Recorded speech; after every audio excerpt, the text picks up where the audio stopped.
Hello everyone, I'm Nian. You can call me Nian. I'm an illustrator and webcomic creator. I have 3 series, Late Summer, Echo, and Embers of the Dream. Echo is complete now. You can read them on WEBTOON CANVAS and Tapas. I always want to make a video and share my experience with you guys. Now I have not only thoughts on how to make a webcomic and finish a series, but also what I learned from the 2025 Webtoon contest. If you are not sure whether you should post a webcomic or don't know how to start a webcomic, I hope you can find this video helpful and maybe it can encourage you. So now let's start.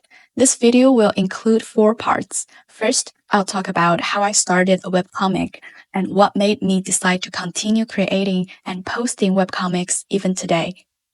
In the second part, I'll share my experience on what I learned from my first comic, Late Summer, to my second one, Echo. I will also include my thoughts on finishing a series. As for the third part, I'll share my progress on creating a webcomic, including what we need to prepare before starting and some of my own personal tips. In the last part of the video, I'll talk about the 2025 Webtoon contest. Even though I wasn't in the shortlist, I still learned a lot from creating the entry. That had effects and improved my other continuing series in a good way. First, how did I start? I talked about this in my Q&A before. I started from scratch. Just like a lot of other webcomic creators, it was just some writing clips and doodles, illustrations about the comic. Then one of the clips became the prologue of Late Summer. That is the cloudy day. And that's how I started Late Summer. After I posted the prologue, I got really nice and friendly comments that encouraged me to keep creating the rest of the story. The second thing I want to talk about is keep posting. Because when I first started posting Late Summer, I was so happy that I got 100 subscriptions. However, during that time, I had my full-day job and was really busy, so I stopped making new episodes. I thought there weren't that many people reading or carrying my comic, and I was really busy. But then I got promoted by WEBTOON CANVAS, and my work showed on the homepage. I think it was the Hidden Gem or Fresh Picks, I don't remember. But within a week, my subscriptions went from 100 to 5,000. That really encouraged me, and I was like, oh, I have to keep posting. I can't just end here. That's how I got back to keep working on Late Summer. Now my first comic, Late Summer, has over 60,000 subscriptions and Echo has 150 subscriptions. Also, my third one, I have just started, Embers of the Dream, has over 1,000 so far. So I'm really happy that I kept doing this. If you are wondering how you should start or what you need to prepare before starting, here are my tips on what I suggest you to do and what I suggest not to do. So first, we're going to talk about what not to do. 1. Over-prepare. You can't prepare everything if you have never tried working on a comic. I was working on illustrations and I never started a comic or webcomic before. So all the experience I had on illustration, most of it, I couldn't use it for a webcomic. It was really different. The best way you can learn is to work on it. You can say, oh, I have been reading comics for years, but it's different when you create one. You might think that you had prepared everything before you start, but when you actually do it, there are always more things you are lack of and you don't know. And it's fun to keep improving during the process. Second, don't be afraid to make bad art. You might have already heard other creators say, do it badly. If you have perfectionism, it's much harder to start than for other people. But just like I said, the best way to learn is to learn in the process. Everyone has different problems creating a webcomic.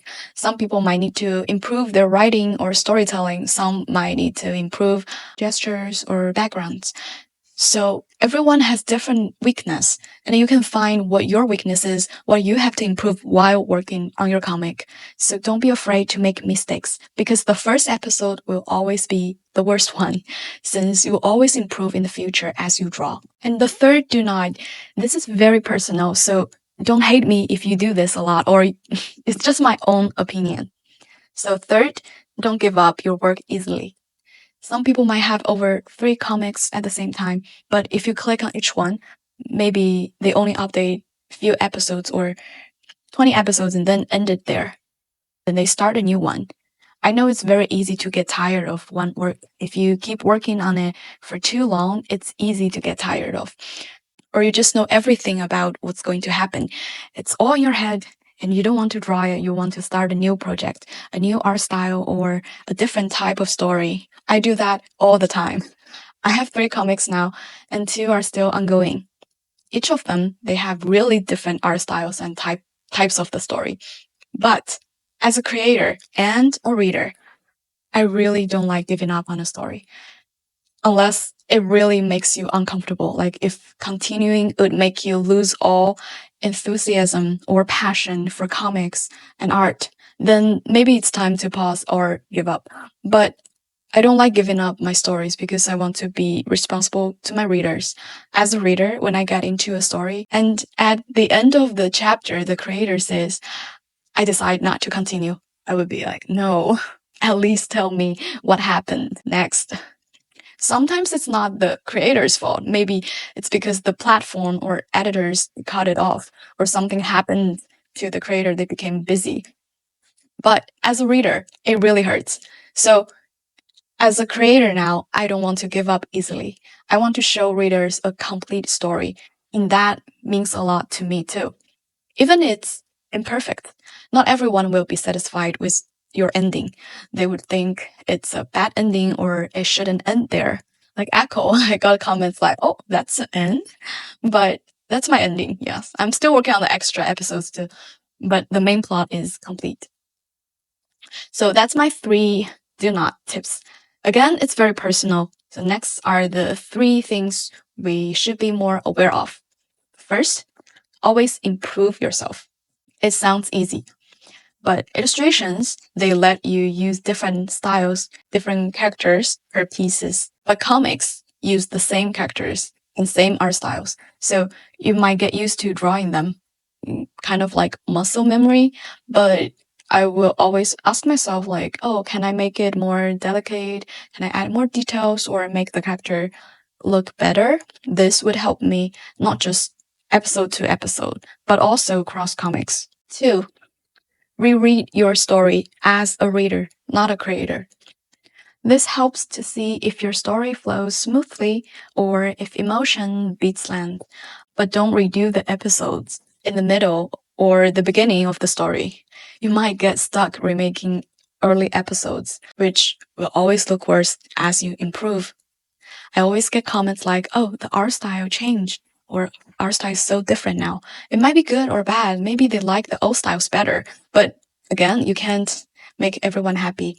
So rewriting your story, it will help you to find the problems like unclear character traits or the lores or even the speed of the story. The third one is listen to opinions selectively. Some creators change stories based on audience opinions for business reasons. But as a small creator, I listen partially, but not entirely. I have strong opinions about my own work, my own story. If it's core to the story, I won't change it.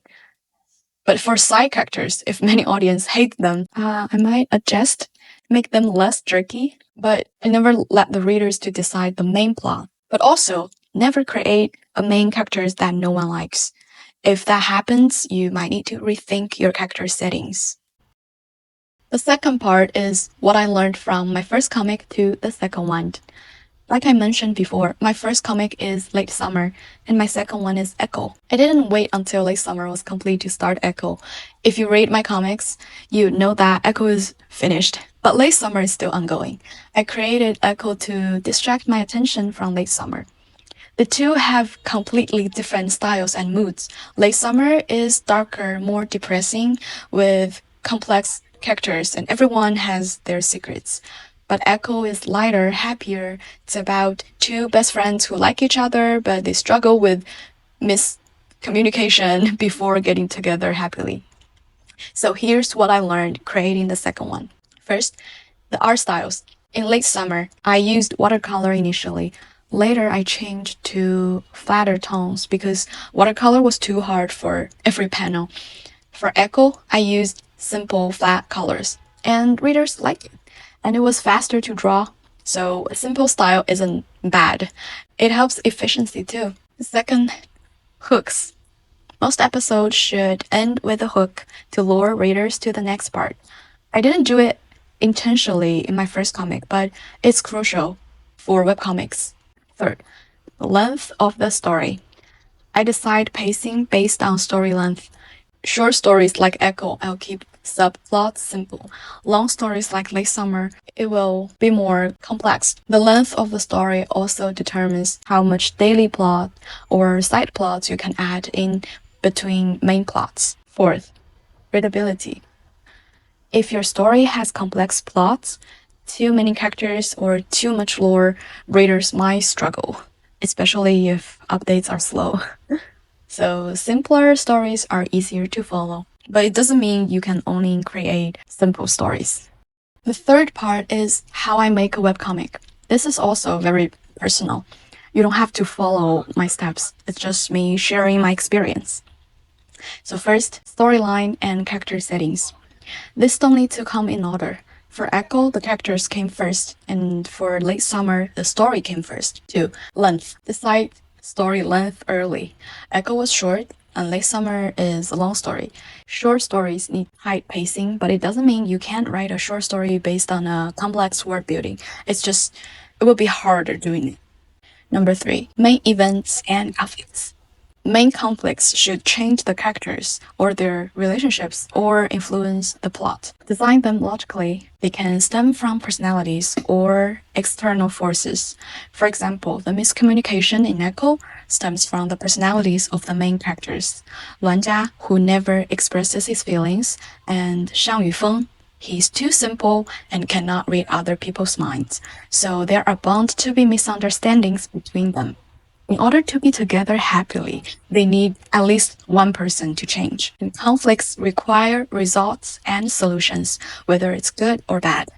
In Echo, the lack of expression makes Luanjia realize that it not only damages their friendship, but also makes Shang Yufeng think he hates him. So Luanjia decided to become more talkative and expressive 2 years later. Number 4, art style. We need to decide our style before we get started. You can find the reference that you like based on the characters, the colors, the styles, the brushes, and then test them out on your own characters. The last part of the video is about what I learned from the 2025 WEBTOON contest. So I started my entry in March and finished before May 16th. I had first 2 episodes storyboards ready, but it needs 40 panels per episode, so I still had to draw new sketches. I changed my art style to more detailed, with more professional backgrounds.